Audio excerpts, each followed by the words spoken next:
لەگەڵ ئەوەشدا دەمانەوێت سوپاسی حکوومەتی هەرێمی کوردستان بکەین بە ناوی پزیشکانی تازە دەرچووی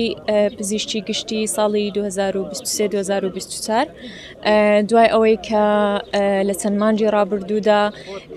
دامەزراندنمان درێژەی کێشا بوو لەگەڵ ئەوەی هەستان بە بڵاوکردنەوەی چەندین بەیاننامە و دەربڕینی ناڕەزاییەکانمان لە ڕێگەی بایکۆت و خۆپیشاندان و گرتبوونەوە دوێنێ لە کۆبوونەوەی ئەنجومەنی وەزیران بڕیاری دامەزراندنمان درا و بەم بۆنەیەشەوە ئێمە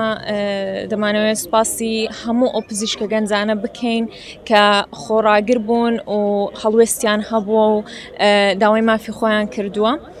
لەگەڵ ئەوەشدا دەمانەوێت سوپاسی حکوومەتی هەرێمی کوردستان بکەین لەوەی کە لەم بارودۆخەدا لەو ساتەدا هەستاوە بە دەرکردنی بڕیاری دامەزراندنی پزیشکە گەنجەکان و دڵنیاین لەوەی کە ئەم بڕیارێکی زۆر باش دەبێت بۆ داهاتووی سیستەمی تەندروستی کوردستان.